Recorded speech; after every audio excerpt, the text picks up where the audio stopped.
And go ahead, Lynn. Welcome, everyone. We're so glad you're here tonight, and we're excited to have these 5 beautiful women and hear about their journey with their sons. So our mission statement: Helping Parents Heal is a nonprofit organization dedicated to assisting bereaved parents to become shining light parents by providing support and resources to aid in the healing process. We go a step beyond other groups by allowing the open discussion of spiritual experiences and evidence for the afterlife in a non-dogmatic way. Affiliate groups welcome everyone, regardless of religious or non-religious background, and allow for open dialogue. Attendance today at the Helping Parents Heal meeting is voluntary, and we are here for the benefit of learning from and sharing with other parents whose child has passed away. It is understood that our discussions are intended to be confidential and not designed to replace traditional therapy or spiritual counseling. However, these Zoom meetings are very healing to parents all over the world, and they are all posted on YouTube so that affiliate members who are not in our time zone can also watch. Affiliate or Helping Parents Heal offers a wide variety of speakers to allow parents to be informed about many possible ways to heal, to connect with their children, and to learn about the afterlife. The views expressed by our guests do not necessarily reflect those of Helping Parents Heal, and we ask that you take from their presentations whatever may benefit you personally.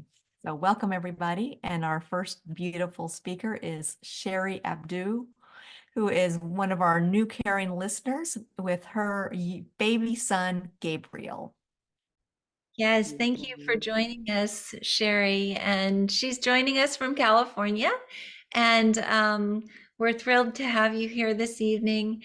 And the first question that I'd like to ask is a little bit about Gabriel, maybe about how he passed and how you started to move forward and heal. Of course. Well, thank you, Elizabeth and Lynn, and all the wonderful moms that are on this call. My baby Gabriel was in this world a very short time. I like to think of him as my shooting star. And I had a miscarriage on August 19th of 2010. And it was the first I had ever experienced grief. I didn't know what hit me, to be quite honest. And at this phase of life, many years later, almost 14, I'm in a much better place. A lot of healing and a lot of clarity and spiritual seeking has occurred. That's beautiful. And I know that now you are a caring listener specifically for people who have had children transition because of miscarriage or possibly right after birth. And I know that that's something that's really needed in this group. So thank you for doing that. And how did you find out about helping parents heal in the very beginning? Like many others, it was through Suzanne Geisman and Gordon Smith. It was 2 years ago, maybe a little bit over 2 years ago. And I absolutely devoured the content. I loved the speakers and the guests and the caliber of discussions that took place. It was different in that it was very uplifting. I always felt better after listening. And I found even greater connection in the live event. Something about being on a live Zoom with everybody, the energy and the pulse is different. And I look forward to them every week. It's genuinely something I look forward to. Oh, that's wonderful. Well, I'm really grateful that you found us, and I also know that the things that you offer to the caring listeners are extraordinary. I know that you've helped a lot of people already, even though you're very new. Could you tell us about your specific qualifications to be a caring listener that you bring Um, to the caring listeners? sure. I really feel that helping parents heal as a community embodies caring listening. So there's something very special about the community. There's a sacred bond, if you will, of love and support and respect that's infused in the community. So it felt very natural, excuse me, to engage in the community and to help other people. It's something I genuinely enjoy doing. And I would say my strength is probably my sincerity and my compassion. I know that you have always been there to help people in the Caring Listener and affiliate group as well. And I truly appreciate it. And um, I'd really love to hear a little bit. I know that Gabriel passed uh, during a miscarriage. Mhm. Um, what do you do to optimally connect with Gabriel and feel his presence? Um, for me, I would say definitely meditation. I've had a practice now for over 15 years. Meditation has taught me to have heightened inner senses, really be aware that they exist. And it's a layering effect, if you will. And in meditation and in sitting in silence, sometimes we're gifted with that vastness, if you will, that you enter and you feel suspended. And in that space, sometimes spontaneously, there's connection. And sometimes it's after meditation while you're taking a hike, or, you know, meditation has helped to spill over into the day. So in those moments, definitely, and really outside of those moments. That's beautiful. And I agree with you. I think that it's important Yeah, to maybe meditate, but moving meditation is just as good. yeah, Get us in touch with our absolutely. kids just as Yeah. well. So that's a beautiful way of saying it. And if you had three things that you would like to be able to tell new parents, parents who are new on this Mhm. path, what do you think that they would be? Well, I'll share very quickly that after the miscarriage, I had 5 very close family members transition, and I became very intimate with end of life care with my dad, and I was with him the day he transitioned, and something very special happened. I was sitting at the foot of his bed, and I heard objectively above my left ear a very soft, gentle voice just speak a few words in Arabic, and they translated to "Don't worry about Dad," and that was a gift. And a few days after that, um, I began to feel his presence strongly. And then his communication was remarkable to the point of where he helped me find legal documents and do some repairs that there's no way I would have known how to do. And I only share this because if you are early on this journey, and it's a tough one, but I'm 14 years into it, it's a real hard time.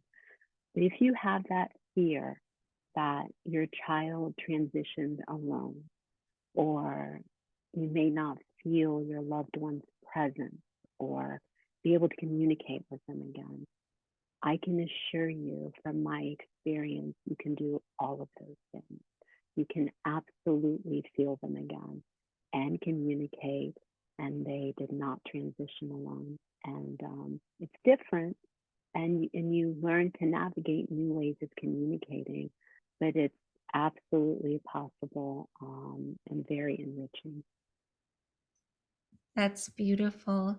Well, I think that it's also very important to let everyone know that one of the skills that you bring to the table as a caring listener is that you speak Arabic, which is one of the most spoken languages in the world. And so it's very exciting to have you as a caring listener to be able to help people. The last question that I would have would be if you had any premonition about Gabriel passing, but since it was from a miscarriage, I doubt that you probably were worried about the pregnancy, or were you? Did you think Um, there might be some? the Well, the pregnancy was not planned and was a surprise. I was 40 years old, getting our oldest ready for college. However, a year prior to becoming pregnant, I was waking up and 3 feet from my bed, right next to me, stood my grandfather who had passed. And he appeared milky in color almost, but I could see his full form from the torso up, and I could make out his face and his magnificent smile, and I could see the joy. I mean, the joy just, there was so much joy exuded from him to me. And he stayed just long enough that I didn't doubt that I was sleeping, that I was awake. And I never connected the two, Elizabeth. I really didn't until much later. I think it was when I joined Helping Parents Heal, that I thought, oh my goodness, he popped in to let me know that life continues. So not a premonition about the pregnancy, but I think comfort, before. That's beautiful. And I know that he and Gabriel are so proud of you right now. Oh, thank you. On. And I know you're a caregiver to your mother, so we might not Yeah. see you for the rest of the meeting, but thank you for sharing. And I think that from Sheri, we're going to go on to Lynn, who is the next person on the list that we're going to be speaking to. Next, we have Patty May, Oh, who is the Ontario, hold on.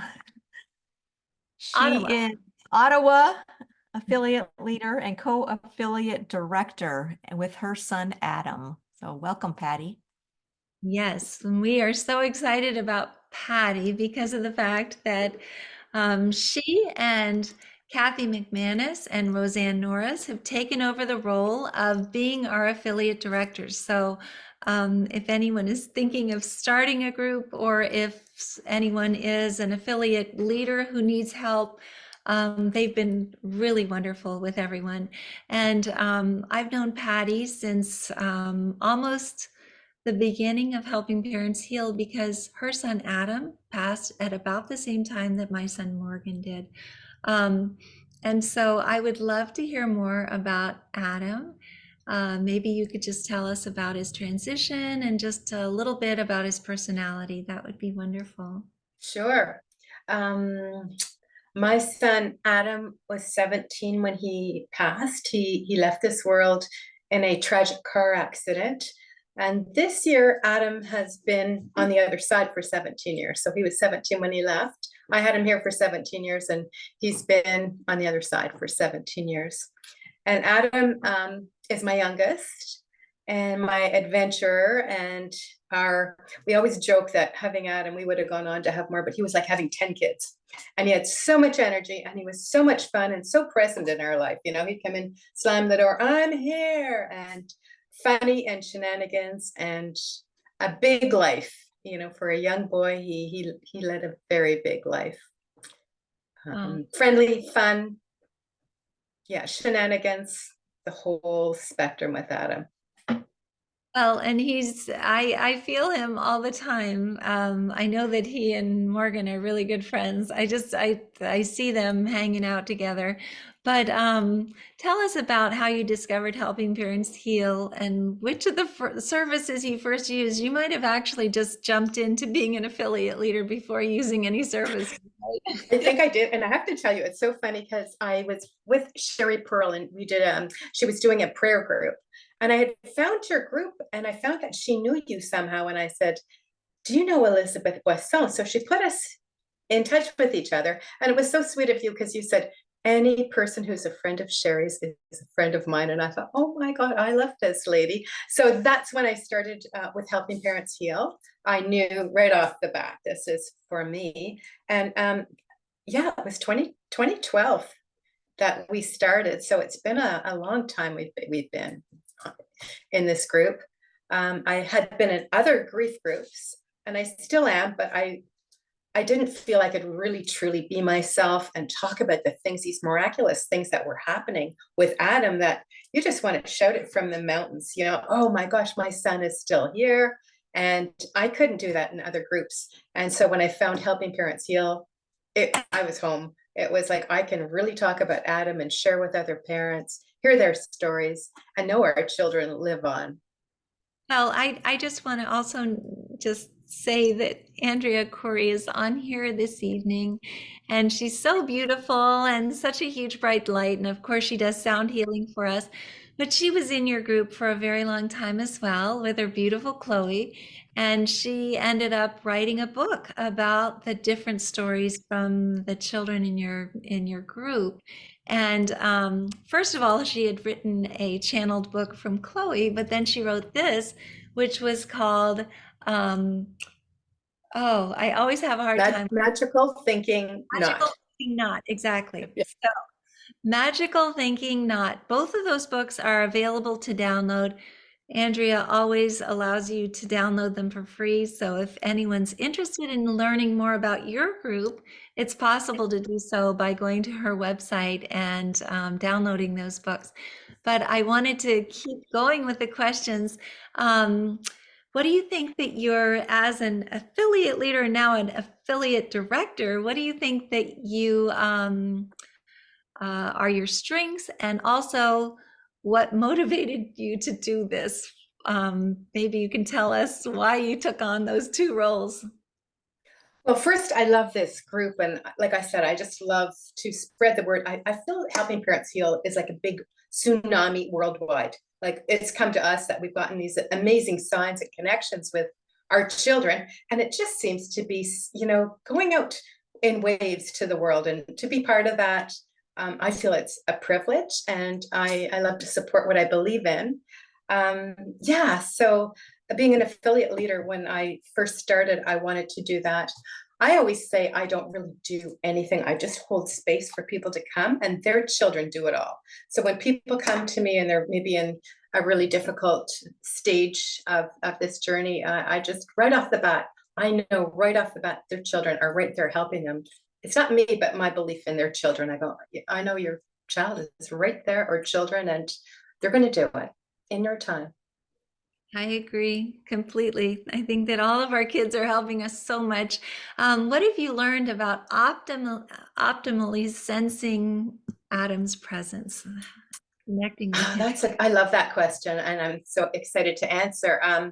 Adam, the day he passed, I saw him sitting on my feet, and he was like, hold it. I saw him kind of like you had described, Sheri. He was like, he was physical. I saw him with my eyes, shimmering, but a little bit opaque. Like he wasn't quite, there was just a little bit of a difference. And then 2 years later on Mother's Day, I full on saw him in the most beautiful visit that completely changed my life, my beliefs. And he smiled at me, and the look he gave me, my heart was charged with thousands of volts of energy. It just, and the look with his eyes, and he smiled at me, like, and he nodded his head like, it's me, Mom. And just seeing him physically and looking so beautiful, he was radiant. He had his little white cap, and I shouldn't be saying little, but his cool white dude cap and his white hoodie. And he just looked like the 17-year-old happy Adam that I always have known. That's so beautiful. And I know exactly which hoodie you're talking about because I've seen pictures of him like that. But I also, as I say, I know he's hanging out with Morgan and Chelsea. What are the 3 things that you wish that new parents would know on this journey? Probably the first one is the healing, I believe, starts with the connection with our children, and our children want to connect with us. I believe that we all get signs from our children, and to look for the signs, that's a connection. The dreams, and I feel that we're not separate, like an old-fashioned way of looking at, oh, you're separate, I'll never see them again. Well, we will, and we do, and we see them in different ways. And I think that's maybe the 3 things that I want parents, or I want to share with parents, is the connection with our kids still here, whether you're dreaming, whether you're seeing them, whether you're just feeling them in your heart. Yeah. It's beautiful. And we have time for the last question. Did you have a premonition about Adam maybe transitioning before he did so? Was there anything that told you that it might happen? Yeah, yeah. Sometimes I think, these young people are just too beautiful for this world. But when Adam was in grade 1, he constantly did these funny things. He would paint pictures with little headstones and his name Adam on them. Or he painted a picture in grade 1 of a car accident and the accident happening, him in the road saying, so on and on with Adam. He would do these things that would make me scratch my head. I would say, Elizabeth, I had many, and I believe that they were just like little signs from the universe, like just, this is a heads up, this is a heads up. I feel that I pushed a lot of them away, going, no, don't want to know it, but they were there now that I look back. Talking to the air going, no, we've never lost a child in our family. And then after I'm like, who was I talking to? It's something that you look back on and you realize it was Well, there. and it's reassuring too, because you realize that there was nothing that you could have done to change the course of history, that was actually going to happen. And Adam's light shined so brightly while he was here, and he's still shining brightly through you, which is really wonderful. And I appreciate all that you've said. Thank you, Patty. And thank you for being one of our new affiliate directors. So anyone wanting It's my pleasure. please make sure that you reach out to Patty. And after Patty, I think we are going to Janine. Is that right? That's correct. We have Janine, who is a caring listener and also co-affiliate leader for the group Moving Forward After Suicide, along with her son, Sean. And she's also the co-affiliate leader of the Flagstaff group, along with Megan. So both of them run that group as well. Janine has also been with our group for a long time. And please tell us about Sean, maybe about how he transitioned, but also more about his personality, and tell us about him. Well, thank you. And it's an honor to be here. Thanks for doing this. Sean Patrick Quigley was the oldest of 4, and he was larger than life. He was the instigator of all adventures in our family. He was a straight arrow, rule following, great example as an oldest sibling, made me look like a good mom, even though I was experimenting on my first child, as that goes, he was away at college when he passed, and he had been a volunteer for the Big Brother, Big Sister program. He had volunteered for, he went to the University of Arizona, just like Morgan, and he had been a volunteer in a Camp Wildcat where he took underprivileged kiddos on camping trips. He was a hiker. He was athletic, on the dean's list, had a million friends. It just seemed like he had everything going for him in life. And then a brief, about 18-month period of psychosis that I don't know where it came from. And I believe he self-medicated with marijuana, and that caused some psychosis, which then he realized that his brain wasn't okay, and he wasn't willing to stick around in that kind of pain. And so he did take himself over to the other side, and he was 22 at that time. Thank you. And so, yeah, he's a wildcat, just like Devin is as well. So Devin and Morgan, and then my daughter Alix as well, who's here on this side. But yes, thank you for telling us about Sean. He sounds amazing. And tell us about, first of all, how you discovered Helping Parents Heal. I think I know the day and time that you discovered Helping Parents Heal, and which of the services you used first.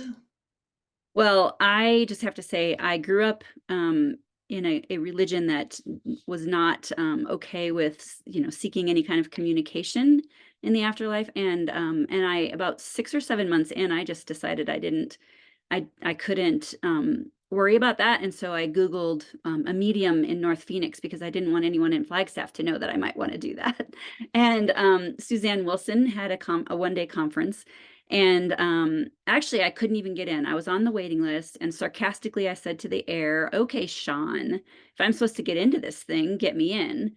And a few minutes later, I got a phone call, and the person who was assisting Suzanne said, "Hey, I see that you're on the waiting list," and someone, I think they said, broke their leg, which I was like, "Really, Sean?" And so I was able to buzz down to Phoenix. I live in Flagstaff, and I had no idea what I was walking into. I had no idea. But long story short, I saw these people there that it was the weirdest thing. They I introduced myself to them, and it was Elizabeth and Lynn, and I think Carol Allen, yeah, and I believe Leanne Hull. And I remember thinking they understood me, and that was the first group of people that I thought, oh my gosh, they get me. And yet, I saw this joy in their faces, and I couldn't figure it out. I just remember thinking, well, I'll never be like them. But I was so drawn to them that I was going down to Carol's meetings, driving 2 hours to be at her meetings for several months until I think Elizabeth talked me into starting the Flagstaff affiliation here.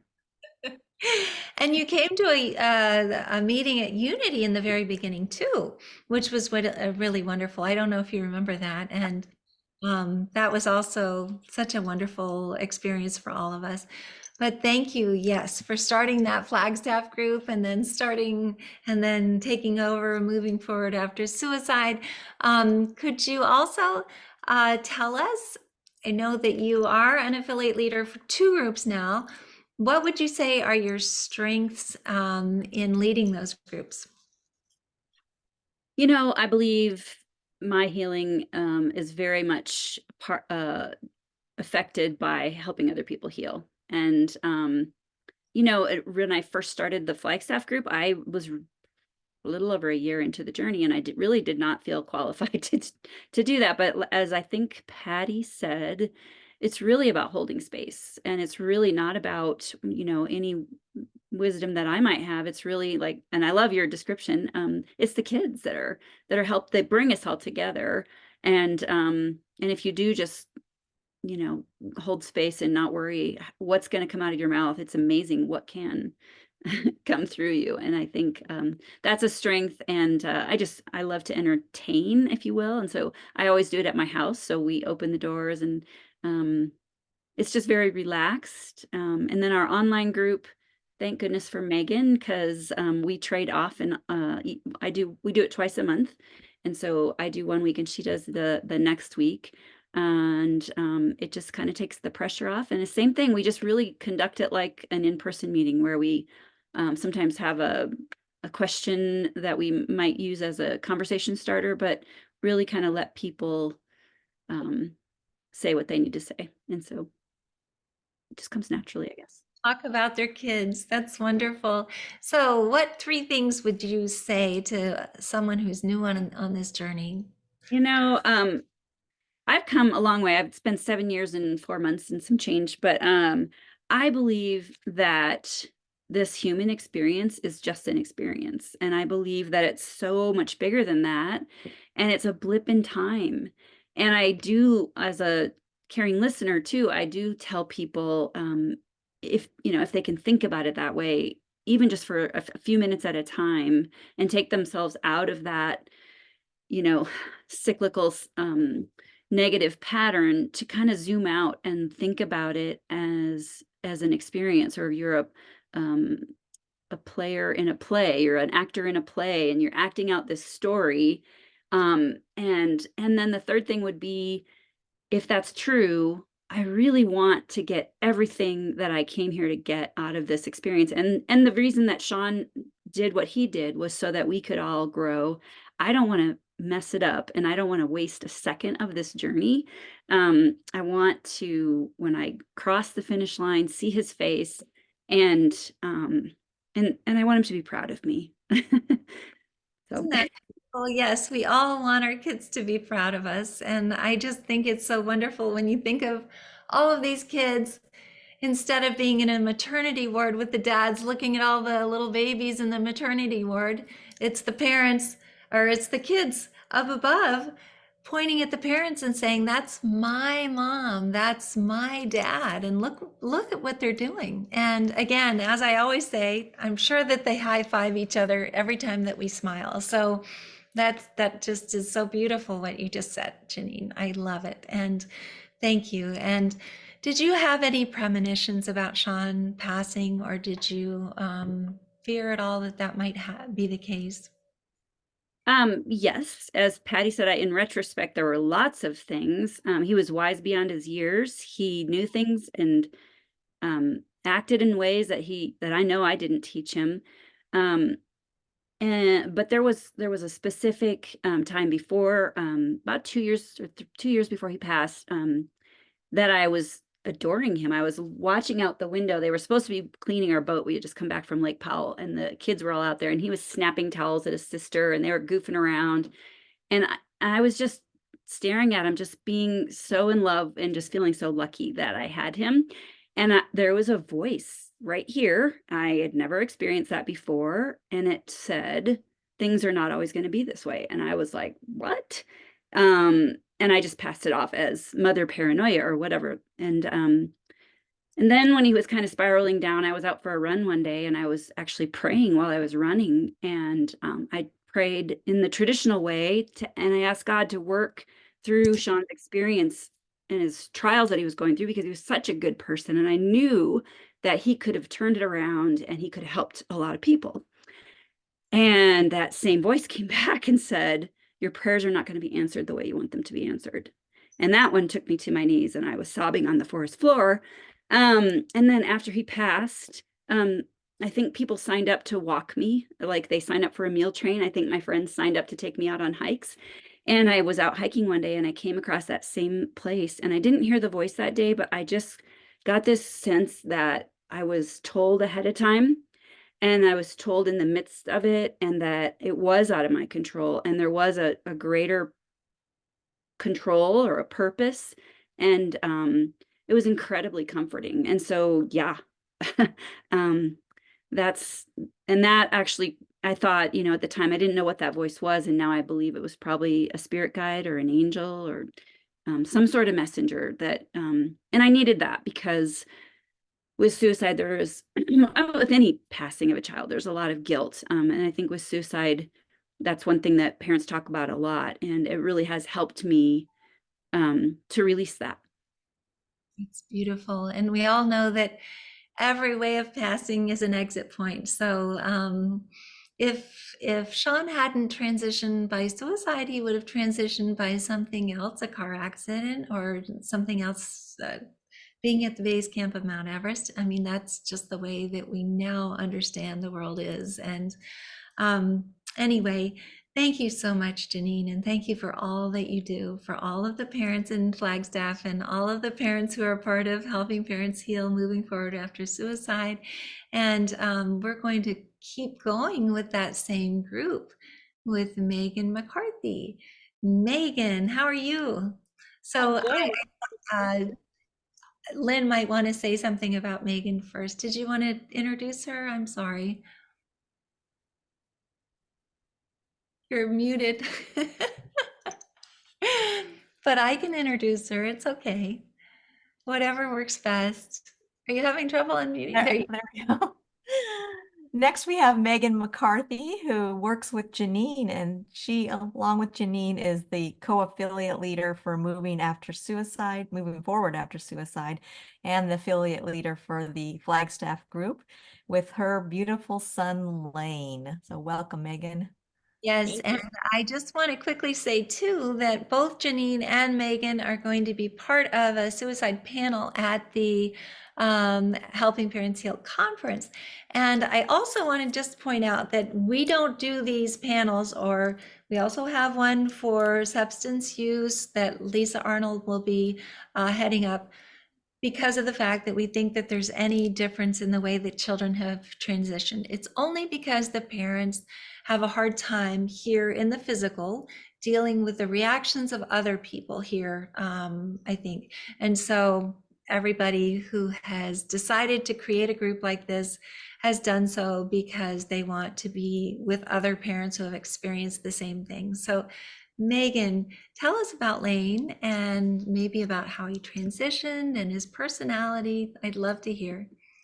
Absolutely. Lane was a force of light for sure.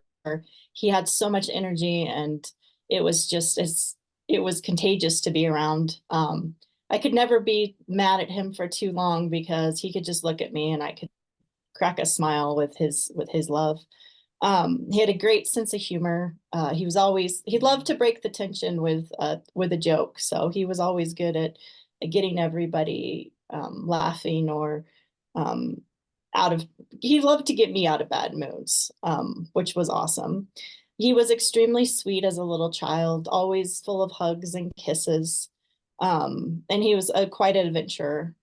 He struggled a lot with mental health and substance abuse, which I believed was a medication for the mental health issues that he was struggling. When he was around 20, he decided to move to Hawaii to start a new life. And then when he was there, he really had some beautiful experiences. And one of those was getting married and having a daughter. But 4 days after his 23rd birthday, he lost his life to suicide. So.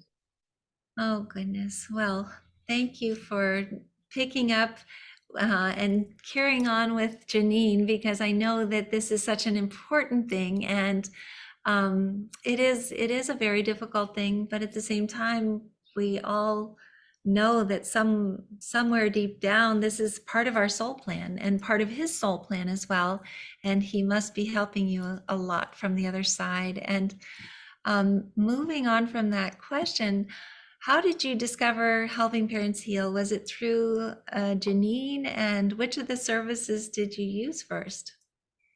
So, I don't believe in random things happening, but it felt like a random events that brought me to Janine. And I met somebody who then introduced me to somebody that they just met. And this person said, "Here, go to this meeting on Sunday." And I didn't even ask any questions, except I knew it was a support group for people who had, had children transition. And so I walked in knowing nobody and sat down in Janine's house, and they started talking about feeling our children in the afterlife and talking about them on a whole new level. And I knew that Lane hadn't gone anywhere. I knew he was with me, but I had come out of kind of an abusive spiritual background. And so I was having a lot of conflicting feelings. And I sat down in Janine's house and cried for 10 minutes because I was so full of joy that this was a possibility. And when I got in the car and left, I called my mom and I said, "You won't believe what I just experienced. This is amazing." And so Janine's house and that experience brought me to Helping Parents Heal. And I haven't looked back by any means. It has become a salvation for my soul and a connection, helped me find my connection to my son and my spirituality again. So I know Lane was just driving that car and getting me from place to place to these people so that I could find Janine. That's wonderful. Driving that car, or maybe just guiding the strings of the marionette, as we always talk about too. They kind of just do whatever they can to get us to the right place. And I'm so glad that you were able to connect with Janine. And the third question is, could you tell us about being an affiliate leader and what motivated you to do that, and also what your strengths are? Yeah, Janine, it was kind of, I'd been in the group for a while and she needed some help because the person who was helping her had a lot of other things going on in their life. And so I was like, absolutely, I would help you. I was definitely motivated. I was a little nervous to put myself out there for sure, but I was definitely motivated and inspired by her and the other people I'd seen, in the groups, and felt like I feel like some of my great strengths is my ability just to listen to people and see myself in them. I think this really allows me to connect deeply to people, and I get so much out of the experience myself. I mean, I feel like as an affiliate leader, we give, but for me, I get back so much that it just fills my cup up. And so to me, I may look like I'm giving more, but I always feel like I'm getting more. That's beautifully said. And I think that we all feel that way. If we are volunteers and helping other people, it always helps us so much more. And I'm glad that you pointed that out. And um, if you were to meet someone who's very early on in the journey, what are the 3 things that you might want to tell them about this journey? First of all, I'd like to tell people that they're not alone. Um, that having a group of people to walk the journey with makes the edges of the grief just a little bit softer, and that we all deserve someone to hold our hands with and walk down this road together. Um, no longer how long you've been on this journey, you have something to give to others, even if it doesn't feel that way.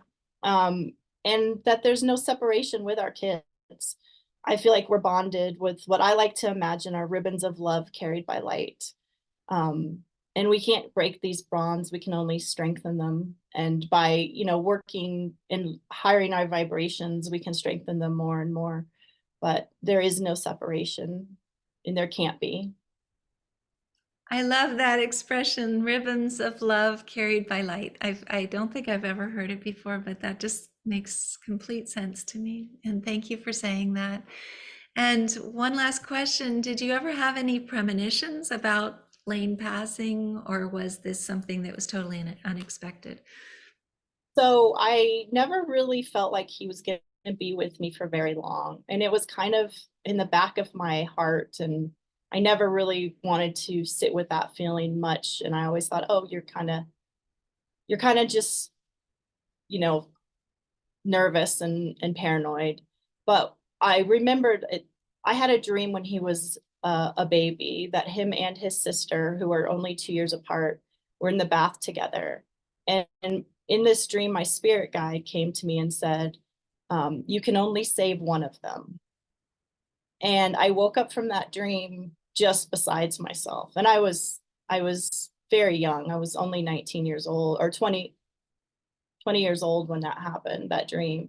And so I went to other people and I was like, what was that? And they're like, oh, don't worry about it. It was just a dream. But it felt very, very real to me. So if that was, I feel like that was a premonition of some sort, although it wasn't, exact, but, looking back can definitely feel that he was never meant to stay with me too long.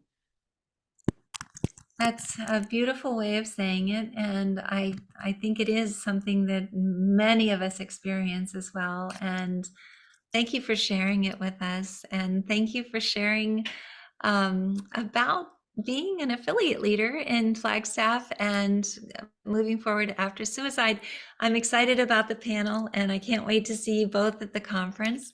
And then we have one more person this evening, who is Christine Monchak. And I know that Lynn will want to maybe introduce her. Or do you want me to introduce? I'm sorry, I'm telling you, and I don't know if you want to or not, but I can introduce her if you don't want. And next we have Christine Monich. We're very happy to have her here. She is a co-affiliate leader for Akron and Cleveland, and her beautiful son, Andrew. So welcome, Christine. Thank you. Thank you so much. Christine, we're so happy to have you here. So she is representing for 2 other affiliate leaders who are not able to be here this evening. But Celia Harden was at the conference last time, and her son Cody is the head, or one of the heads, of the Helping Siblings Heal, and then also Sylvia Christian. So we're very happy to have you here to explain a little bit about your affiliate. And I would first like to hear about Andrew. Maybe if you tell us how he passed, how he transitioned, but more importantly about his personality, and just let us know a little bit more about him. Yeah, of course. I always, welcome an opportunity to speak about Andrew. So thank you very much. Andrew was my middle child of three, and he was just a fun-loving kid, and he always had this perpetual impish grin across his face that would kind of make you wonder what he was up to next. And just always being a social butterfly, class clown, very quick-witted and being silly and joyful, cracking jokes. I have a feeling that him and Lane probably have been hanging out as well because they sound so similar. But he absolutely loved sports. He played baseball from t-ball all the way through high school. And then he went right into football season. So absolutely loved sports. He was an awesome center fielder. And, he was also a running back when he played football. So he wore jersey number 32, which I get signs all the time from him with the number 32, just always letting me know that he's still with me. But when we were, my husband and I, we were preparing for his high school graduation party. Probably it was July 11th. It was the evening of July 11th, 2014. And we were getting ready for his grad party that was going to be the next day. And in true Andrew fashion, last minute, he just fly by the seat of his pants, decided to go to a local concert with a couple of friends. And we were a little aggravated because there was a lot to do. And I checked on him about midnight. Because he said he was going to a concert with two friends. It was a local concert. And he said that he was on his way home. But then at 1 o'clock in the morning, I got that call that is, every parent's worst nightmare, that the boys had been in a car crash that was caused by a drunk driver, hit them from behind on the highway, and the car, um, it it had spun out of control and flipped 3 times.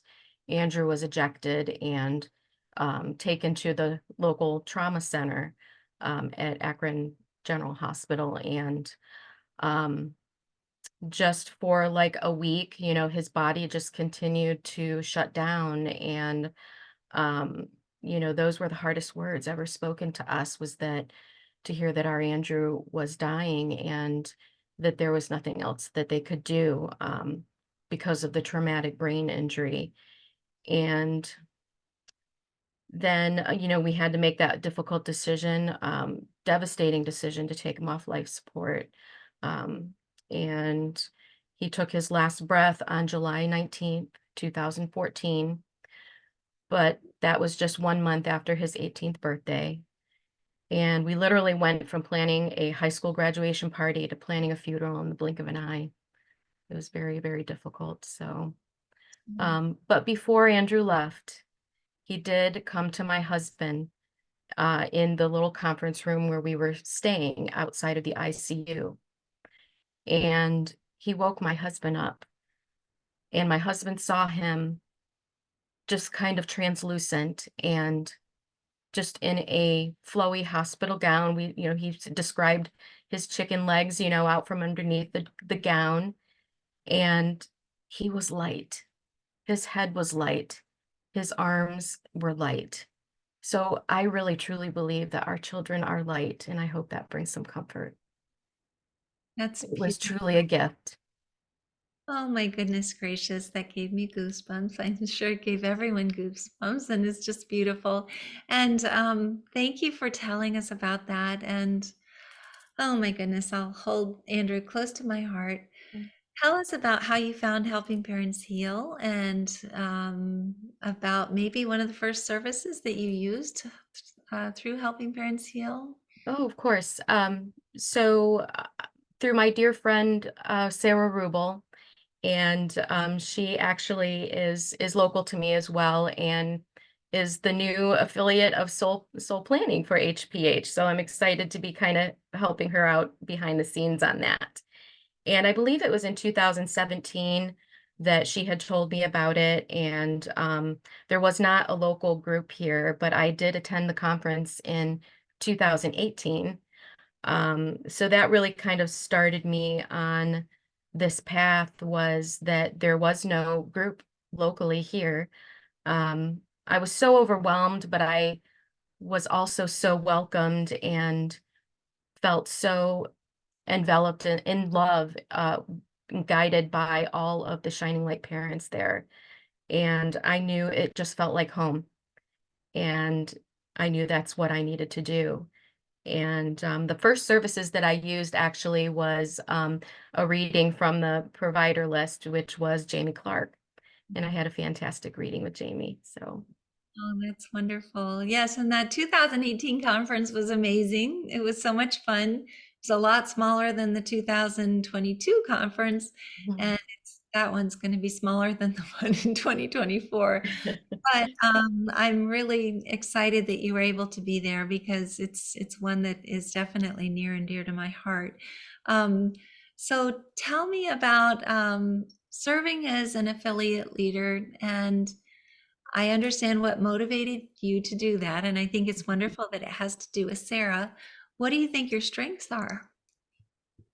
well, I'm a pretty organized person, per se, and I like to organize events for our local group, for us to get together and, just hold that space for them and their children when they come to the meetings. So, you know, it provided me a way for myself, not only myself to cope with my own grief, but to just be a light to others in the group that, just having that compassion for others, because that's what helped me the most, was to be in the presence of someone who's kind of been down this road and um, has been a light to me. And I just think that that was the most helpful thing. And I just really wanted to give that back. So, um, you know, as an affiliate leader for Northeast Ohio, I do want to mention, Sylvia and her beautiful daughter, Bethany,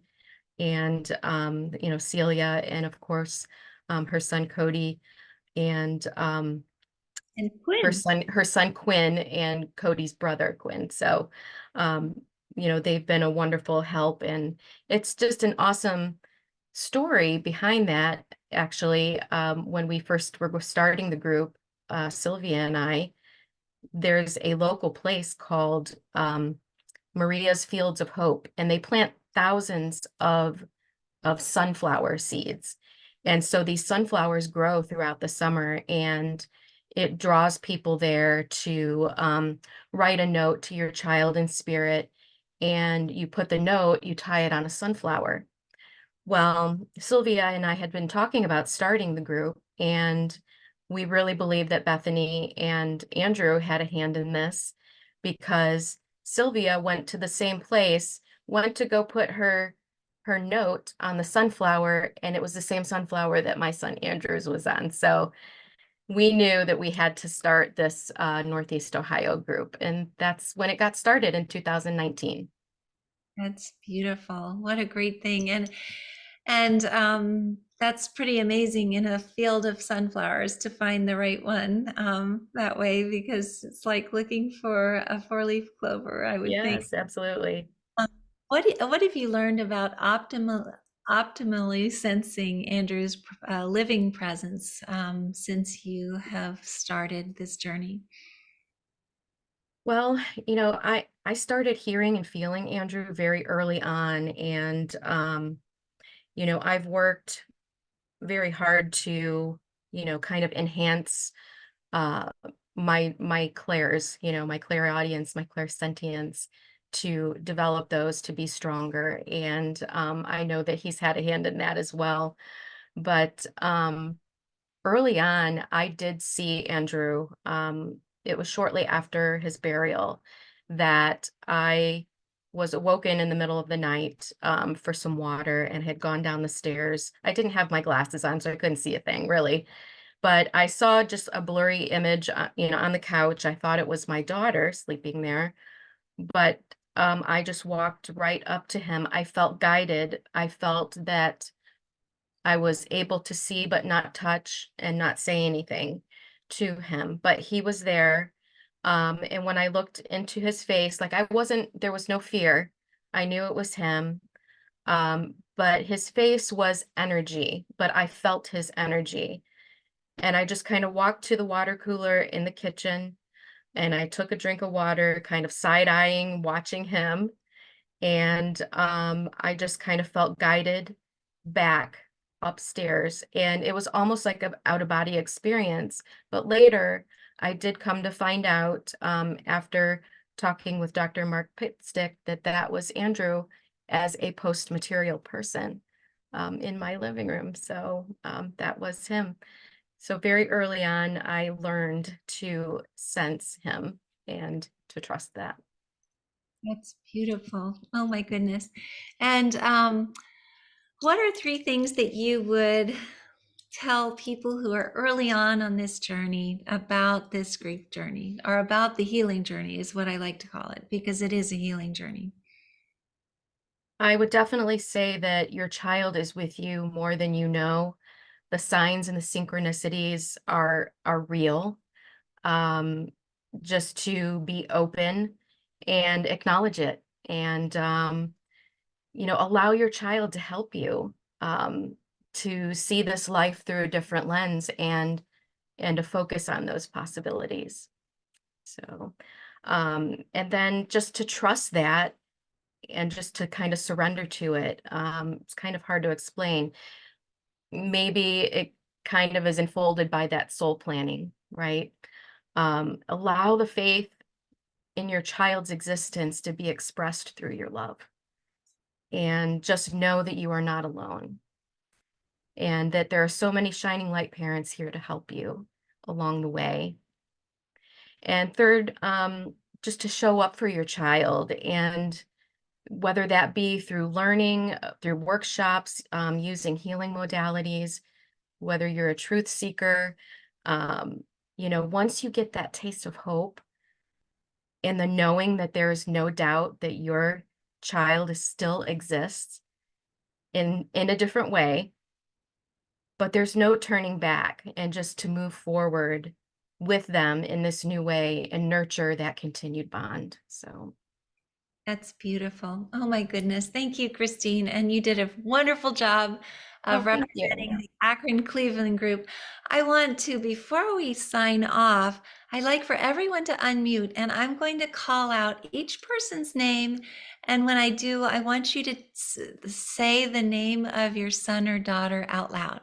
So I'm going to be the one leading this because I know everyone else has maybe mixed up tiles. So we're going to start with Sheri, but I'd like for everybody to, let me make sure that everybody can unmute themselves first. I know that the co-hosts can, but make sure that you've unmuted yourself, and that when I call on you, you can say your son or daughter or sons and daughters' names out loud.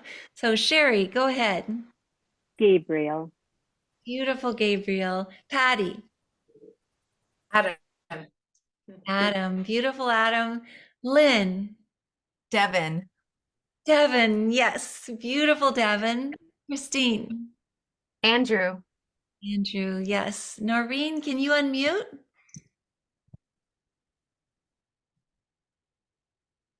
Asha. Sasha. Oh, what a beautiful name. Goodness gracious. Michelle. Jared. Jared, is that what you said? Yes, Jared. Jared, beautiful.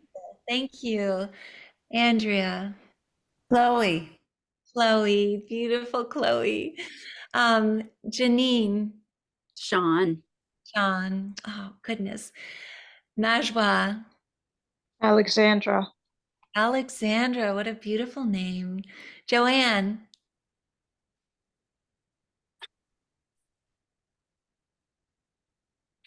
Kyle.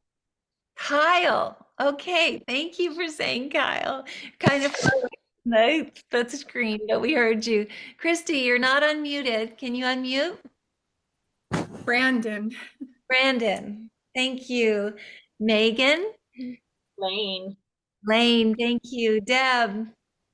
Dean Austin Newbeck. So wait, say it again. Dean Austin Newbeck. Austin Newbeck. Okay, great. Dean Austin Newbeck. Thank you. And Deb is obviously an affiliate leader as well in Houston, and we appreciate her being here. Daryl and Kelly, would you like to unmute? You might not. Oh, there you are. We're hiding here, just listening along. Okay, so give us the name of your child or children. Our daughter Rachel is passed just over 2 years ago, and Rachel is 20 years old. Oh, Rachel, that's a beautiful name. Thank you so much for unmuting and for telling us about Rachel. Robin. Charlotte. Charlotte. Oh, I love that name too. Thank you. Lisa, I see that you're unmuted. Would you like to say the name of your child or children? Yes, Peter William. Peter William, beautiful. Thank you so much, Lisa. And Lorraine. Meredith. Meredith, that's also a beautiful name. And then I'm just going to say Morgan and Chelsea to wind up here. And I want to thank all of you for being here. This has been a wonderful hour, and I appreciate all of you for being here to tell us about what you're doing to help other parents here at Helping Parents Heal. For all of you who are watching, please don't hesitate to reach out to these incredible people. And thank you, Lynn, for doing this. And Mark's going to be back. This is my last one, I think. So he'll be back and he'll be taking back over. But Patty, make sure that you look him up in Key West while you're there. And I will talk to all of you soon. Have a wonderful evening. Thank you, Elizabeth. Thank you, everybody. Thank you. Bye. Thank you.